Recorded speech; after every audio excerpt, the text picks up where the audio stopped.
Hello and welcome to Glitch Cube. We're a gaming podcast, and each week we take a deeper look into the art of video games. As always, I'm Christian. And I'm Chris. And welcome back, everybody. Thank you guys for joining us once again as we dive further into the world of games. So what are we talking about this week? Well, Chris has some amazing games that he wants to update you on because I am in kind of a slump, not gonna lie. Right? Like, I don't know, have you, because I know that we're both like pretty big gamers. Like, I feel like you definitely tackle a lot more titles than I do a year for sure. But like, do you ever get those weeks where you're just like, like I'm good. I don't want to play anything?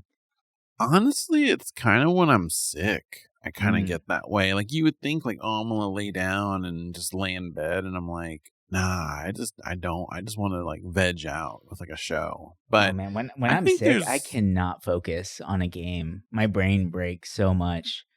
Like, I think the last time I was sick, I tried to play Silksong and I thought I was going to die. No. I was like, no.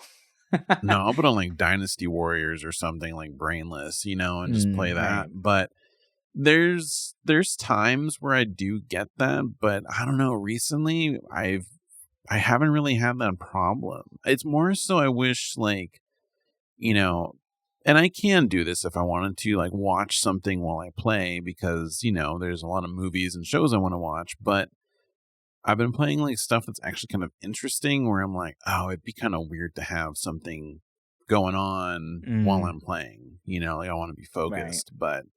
But yeah, I feel like I haven't gotten that in a while. Like I've been weirdly very motivated and it's more like, man, I got like 20 games I want to play, but I don't know which one to start with, even if they're on my list. Yeah. But I had like a week of like powering through and like going crazy. And then I don't know, there's something about like last week. I guess my brain was elsewhere, right? I was just coming back from winter break probably, right? Like getting back into the routine of everything. And just like, nope, like I need my time to just kind of not play video games. I caught up on like some good movies and shows actually, which is pretty fun. Actually, nice. I watched the new Tron Ares movie. How was that? And, the reviews are horrible, right? And Jared Leto is Jared Leto. I feel like he's a okay actor, but I mean, the movie was actually a lot better than I expected. But I went in expecting utter garbage, right? So, like, it's not that great of a movie. It's kind of weird. I mean, Jared Leto becomes this sentient AI that like falls in love with humanity and just wants to be real. And like kind of the whole point is looking for the permanence code, right? Like, and the permanence code is what allows them to stay in the real world forever because otherwise their bodies like deteriorate after 29 minutes, right? So yeah, like that's the whole premise of this thing is there's two tech companies that are vying to try and get their digital creations to survive in the real world. And of course, one is like military focused, like will kill anybody that gets in their way kind of thing. And the other company, like the quote unquote good one that was started by Flynn from like the original Tron stuff, like they're trying to bring out like food, right? Like resources. So like they're bringing in like orange trees and shit like that, whereas this other place is bringing in like master control, AI, military, like trained people, right? So it's an interesting idea, but like at the end, Jared Leto's character is like, oh, it's not the permanence code, it's actually the impermanence code, because when they die, they get reborn because they're just a program, right? So they just get re-uploaded. Whereas now, because he's permanently there and like his server is dead, so he's basically just like, this is the one life you have, so appreciate everything you got kind of thing. So that's the overall message of it, is that we're like, even computers want to appreciate the life that they have. It is like, okay. So there were some aspects that were like really lame, but then like the visuals were pretty cool. Like there was a couple funny moments, like someone totally got like bonked on the head with a motorcycle and it just looked so awkward. Like, and like super unnecessary backflips for no reason, but it's Tron, so that part was fun. Yeah, the music's not bad. I don't like the 9 Inch Nails. Like I like them, obviously, I really do. But I feel like the Daft Punk soundtrack of the last Tron movie was Oh, just that one so was so good. special. Yeah. Yeah. Yeah, it's hard to beat. I mean, the music was good. It definitely did help like enhance the scenes, but man, those Daft Punk tracks were like so on point that Mm-hmm. it's hard to really like compete with that, to be honest. And like Yeah. what a better band, you know? Like Daft Punk is perfect for that stuff. It really is. Yeah. So, yeah. And then real quick before we get into like games and stuff like that, because I know you got some good ones. But like I started watching this show called Sentenced to Be a Hero. It's a new anime that's coming out. And it's pretty damn good. Like I'm really liking it. The style of the drawings are pretty insane. Like it's very like it kind of looks like video game art, to be honest. Huh. Like the way it is set up, and it was some of the characters. I kept trying to think like, have I seen these characters before? And I was like, what video game are these things from? So like that's kind of like the vibe I was getting. But I really like the way they handled their first episode, because the first episode is actually an hour long to like get people really into the show itself. But That's the kind of idea crazy. the idea behind it is actually pretty cool, where like you have these people who are heroes, or quote unquote heroes, and really they're criminals that have been sentenced to a life of like servitude as like military, right? So like it's kind of like Suicide Squatty, right? Where if they disobey Mm. orders, then they'll get killed. But the thing is that if they get killed, their soul is just going to get ripped out of the underworld and put back into another body. So they have to just keep fighting and listening. And every time it happens, they lose a little tiny bit of themselves before they end up becoming just like an empty shell, right? So it's a pretty cool premise. I don't know. It seems like a lot of fun. I'm curious to see where it goes. But like that first episode was pretty great, man. Like the animation was really, really well done. It felt like just a straight up like cinema movie, the way the animation was. And if that's how the rest of the show is, like I'm here for it. Like it's gonna I might be have to really check it good. out. I need like a new anime to watch. I've mostly just been watching old stuff. Yeah. I thought it was about picking up Fist of the North Star again, but That'd be yeah. cool. Been just like Classic. on a catch up kick. Yeah. They're like Cowboy Bebop. I don't know. We'll see.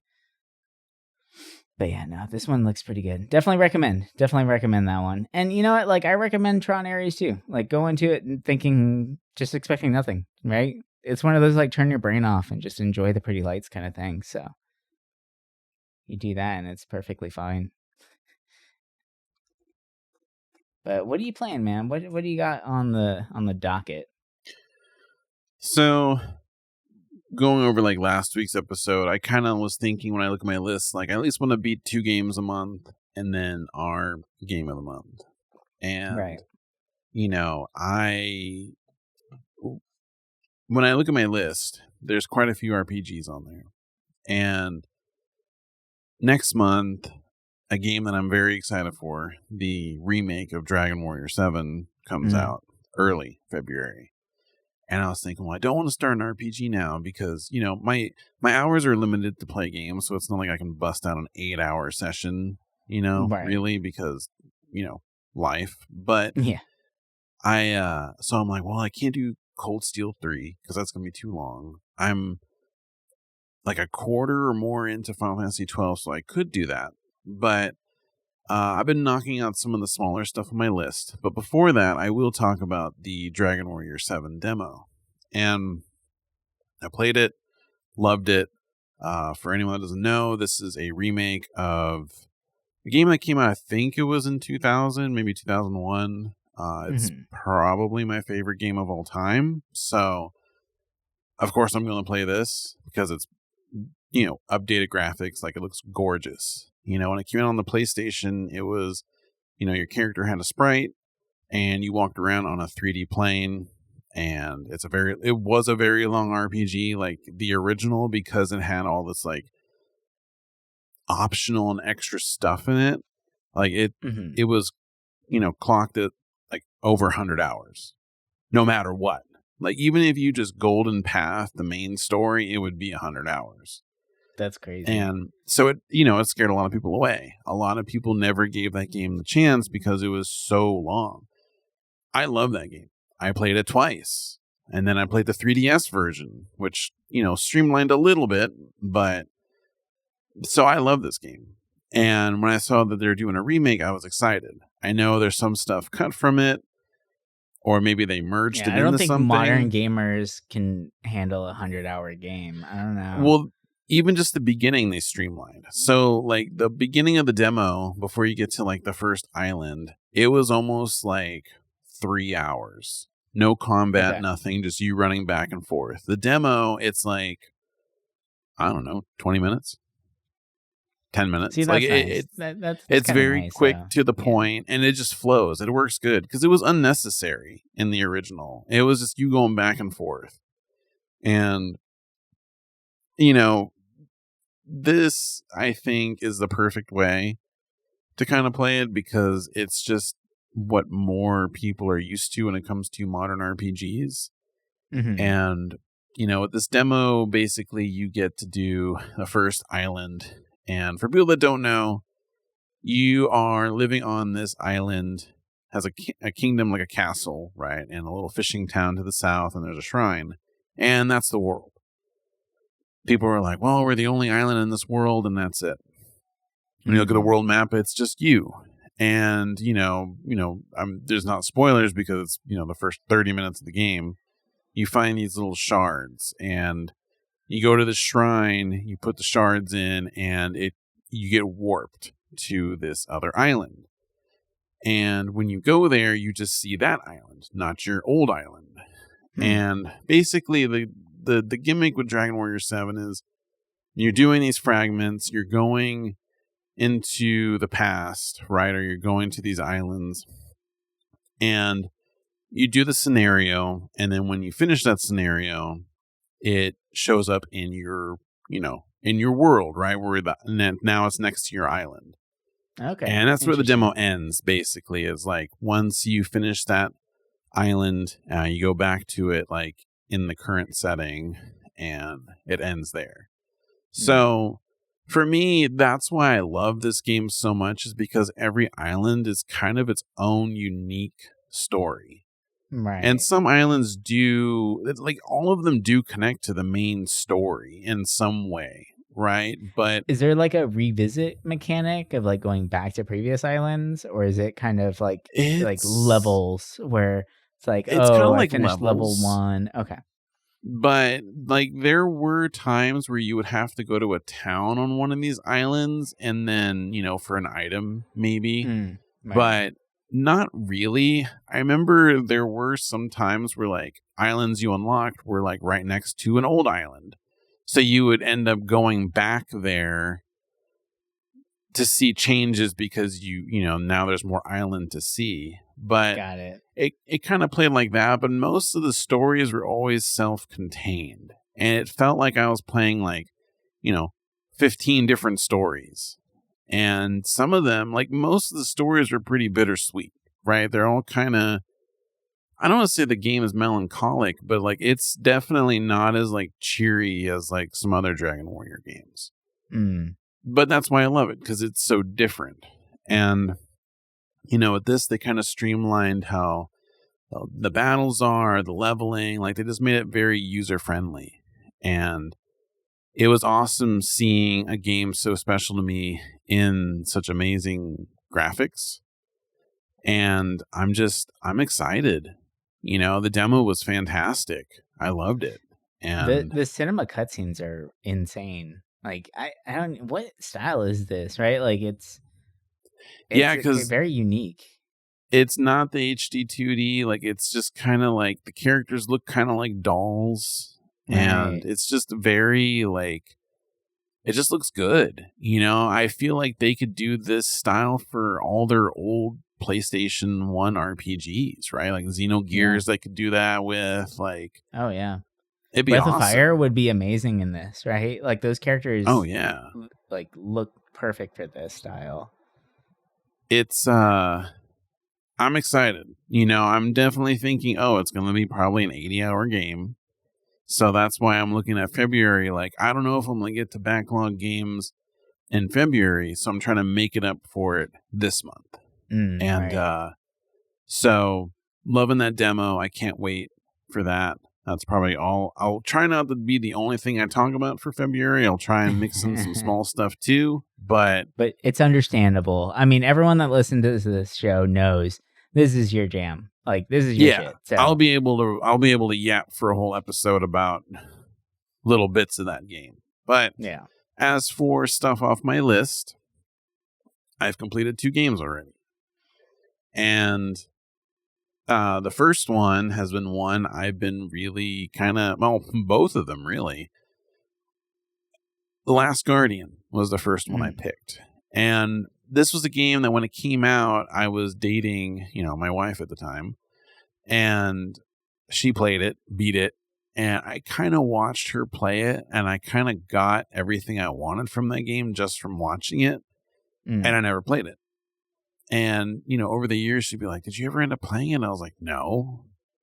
I figured it would aggravate me, right? Because when she played it, it was on a base PlayStation 4, and I heard the performance on that was really bad. So it always kind of scared me off, too. Right. I played it on a PS5. It feels great. There was no problems at all with it. And, overall, I really liked it. Is it my favorite out of the Japan studio games? No, I think it might be the lowest of the 3. But I really liked it despite, everyone complains about Trico not listening to you. And I didn't really have that problem too much. Like, there was maybe parts where there'd be like multi-level areas where you have to point up. And like it wouldn't understand to go in that direction up. It would just go straight. Okay. But it was like things that would fix itself within like, I don't know, 2 minutes, 3 minutes. Like it wasn't like some people were like, oh, it doesn't listen to you forever. Like it needs to get to know you. I'm like, come on. The game is not like gonna be like that. It's right. Trico is kind of annoying, but like it understands if you're pointing in the right direction, you're not like freaking out about it.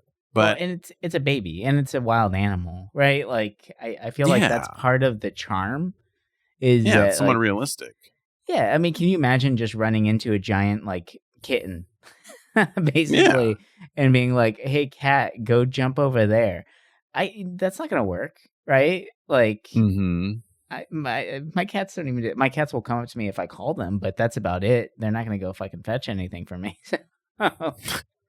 It's like, for me, I think the only things that I really didn't like about it were the enemies. I hated it. When there'd be like points where there would be a ton of them and they would grab you. And basically what they do, if you haven't played it, they grab you, pick you up, and they walk you back to their like door. And when you go in the door, you die, right? But you have to like mash buttons and wiggle free, which isn't hard, right? It's actually pretty easy. But when you have like 3 or 4 around them, you break free, and then one next to him grabs you, and you have to keep doing it again and then again. And it's just like, man, like, can you make it so there's like a radius that when you do it, it knocks them all back for a second? Like it was like some like invincibility frames or something, right? Yeah. Yes. And throughout the game, there was maybe where this happened like 4 times, but still it was enough to kind of piss me off where I'm like, ugh, will this game end? But then, you get bits of the game that were fantastic and I would forget about it. And overall, I really liked this game. I think the storytelling is cool. I think, it's not like a story, like it's not like really someone's fully narrating the story to you. So it's more like environmental storytelling. And I think it did it amazingly.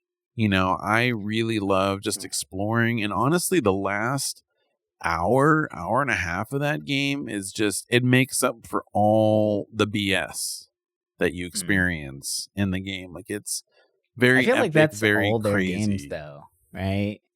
Like, I mean, Shadow of the Colossus is kind of cool right off the bat. I mean, it's fun off the bat, but then like the ending, it's just like, wow. But mostly like the environmental storytelling, right? Like you're just kind of plopped down into a world and you have to figure out what's going on and start piecing things together as you go along. Like it doesn't really spoon feed you anything. right? Like that's Mm-hmm. kind of their style, and it works. I think like it's pretty amazing. Definitely. And overall, I really like this game. I thought it was fun, and it surged my interest to go through their other games because I've played quite a bit of Shadow of the Colossus. I think I beat like how many are there in that game? There's like 13, right? Yeah, I think I beat like 6 of them, but I Okay. never beat the game. So Really? I am I've thinking beat of that game adding that so to many my times. list. Yeah, you So have to. Have you seen the there's ending? been games I've been slowly adding to my list from Yeah. that episode. So that's one of the games I added. And, um, you know, I'm going to talk about the other game in a minute, but, our game of the month, Eco, I Mhm. started that today a little bit and, very early. I'm about like an hour in. And it's just, I think playing that right after Last Guardian just feels good. It, I'm loving it. I think I feel like I'm already enjoying it more than Last Guardian, which I don't know what that says, but Mm. to me, Eco was a game that like when I was a kid, I mean, we'll talk about this when we actually both like break it down when we play it. But Right. real quickly, like to me, I remember in magazines as a kid seeing screenshots of this game and being so excited about it because I'm like, oh my god, look at this game! It looks so good. Just the And cover art alone, man, like it looks like a Renaissance painting. Like it's beautiful. yeah, not the Yeah. U.S. cover for those No, that might be no, looking, right. but I'm playing and for people wondering, I'm playing the PS3 version, so it's like the fixed and HD look to it. Mhm. So I'm excited to talk about that when I beat it. And but for the other game I finished, now this game has been on my list for a very long time, and there was a lot of things about this game I surprisingly did not spoil for myself. I knew some things, but a lot of it I did not. So it was Mm. awesome to experience this. And my only experience about this when I was younger was a demo. That game is Metal Gear Solid. Nice. When Metal Gear Solid 2 came out, I was able to get a hold of it, M rated, and I was a teen, so it was kind of difficult normally. I beat it, loved it, and I was like, this is cool. And then I played Metal Gear Solid 3, and then I was like, this camo system sucks, and then just wrote Metal Gear off. And I was like, I respected Kojima, but I felt like I didn't need to play anymore. Right. I played Phantom Pain a little bit, but I always was looking at Metal Gear Solid like, I should play that. As someone who plays a lot of games, I feel like that's a game that needs to be played. So I sat down and thought, okay, of all the games on my list that seem very important, this is probably the one that honestly seems the most important. And my Mm. God, this game's amazing. I feel like also with the current political climate, at least in the US, this game is kind of crazy to play right now. So for me, playing this as an adult as well definitely hits. I think me playing this when I was 10, I probably would have not understood it as much. Yeah, a lot of the And political stuff just went right over our heads when we were kids, right? Like it wasn't anything major. But now looking back at it, it's like, dude, that game had a lot to say. But like that's just yeah. Kojima for you. So And, the mechanics in that game, like the little hidden stuff, right? Like smoking a cigarette to see the lasers in the room. Or, mm-hmm. The you need to change the temperature of your card for the different computers. So you have to go stand in a freezer until it gets cold or go on the hot area for it to warm up. And, the Psycho Mantis, fight. The Psycho Mantis fight is amazing. It's the most iconic And boss fight ever. Like, what's interesting, so I played it through the Master Collection, right? The one that has the 2 NES games and then the 3 solids. And, obviously for people that don't know, the whole gimmick with Psycho Mantis is that he can read your memory card and talk about the Konami games on there. Obviously, with a PlayStation 5, you don't have memory cards, but you can actually go through and edit save data to make it think you do have one to the That's game cool. menu. So he can read off everything he says. And then another thing for those that don't know, spoilers for the boss fight, though, I mean, I kind of figure people would think this would be spoilers anyway, talking about this, but having to change the controller port. So with this, when you go into the PlayStation button, you can do controller settings, and there's an option where you can change ports for the controller. Oh my so god! you Do you still have to? get You that have to feeling. do that? That's awesome. Yes, you still have to do it, and that's so good. It was cool. You know, there were so many things about this game that I just did not expect and did not know, and I loved it, man. Like, I did not want to put it down. Like, I just wanted to see through the story. Like, I just, like, blew through that game so fast. And, you know, I got the good ending, because I know there's 2 different endings in it.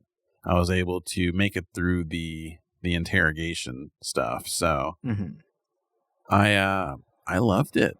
You know, am I bummed I waited this long to play it? No, I think that right now was the best time for me to play it. But it feels good knocking off such a juggernaut of a game to play. And, you know, I kind of look at it like, oh man, where do I go from here? You know, for this month, like, what should I play? Right. And I just been kind of jumping around. You know, that's why, like, Eco's kind of perfect. You know, I was like, even though this game's not on my list, I'm like, oh, I need something like mellow, like Klonoa 2. So I'm kind of looking at that right now. But yeah, it makes me want to revisit Metal Gear Solid 3. I don't know if I would do the remake or if I would do the original. What was it? It's Snake Eater, right? Is that the 3? That's the new one, yeah. That's the new one. Yeah, yeah I've heard Snake Eater is the way to go. Yeah, like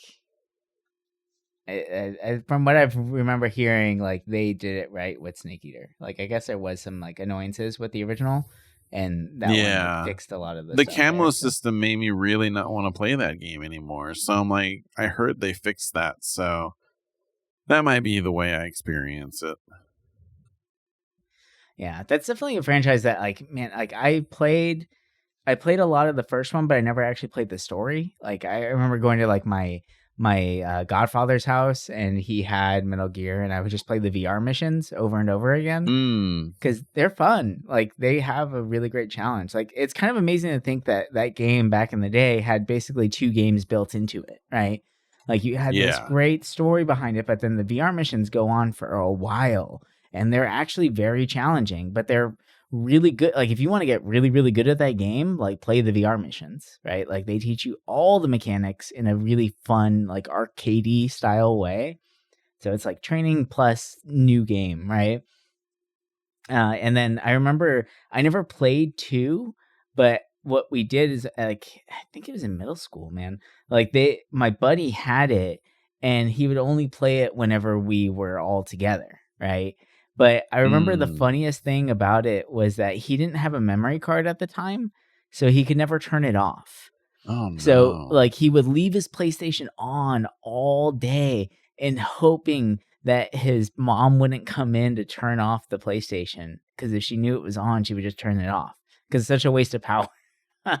So he left his PS2 on for weeks because his family just never got him they never got him a memory card, which is just so funny. So it's pretty great. Then skip 3, I beat 4, like played 4 all the way through, and I love that game. I think that game was so cinematic and so amazing. I mean, it does, like, that's when Kojima really went off like kind of crazy there a little bit, because like at one point there's like an hour and a half long cutscene, which is just insane. Yeah. But like that's Kojima, and honestly, the cutscene was amazing. I just remember like running into it at probably the most inopportune time, because I was playing through it, and I think I was like 30 minutes into the cutscene. I'm like, dude, like what is going on? So I started like Googling it, realized it was that long, and I had to leave for work like 10 minutes later. I'm like, oh my God, like I don't want to skip this because I want to see everything, but I can't save yet because I can't save in the middle of a cutscene. And if I turn it off, then I have to redo the whole last part again, right? Like, I was like, oh, this fucking sucks. And it just reminded me of the, like, playing it with my buddies and not being able to turn off Metal Gear Solid 2. I was like, well, I guess I'm just going to pause it and hope for the best and just finish it when I come back from work. So it was pretty funny. But yeah, dude, it was good. But I never checked out 5 either. So I feel like that one got a little weird for me. But yeah, no, I'm excited. I'll have to check it out. And I definitely want to check out some more of that Metal Gear. I got Metal Gear on the Switch actually, and I've been wanting to check it out. So maybe that'll be one that I play in between, besides Ego, of course, because that's our book club game.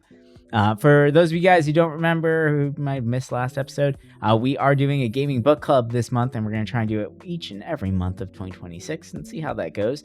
We're tackling a different game, right? And we're going to be playing it together. We're trying to pick games from our past, ones that we missed out on. So we're going to be seeing what we can get up into, right? To start it off in 2026 for January, Eco is our first game of our book club, our gaming book club, right? Which we still need to figure out a good name for it, but we got all year to figure it out, so we'll get there. But anyway, I think that's gonna do it for us this week. Hope you guys have enjoyed this little conversation here. I know it was a little different, a little bit older games, a little bit anime sprinkled in there, but everything is just all good. It's creative, it's fun, it's it's just pure entertainment, enjoyment, all that good stuff. But anyway, we'll talk to you guys next week with some more games and everything. But until then, bye for now.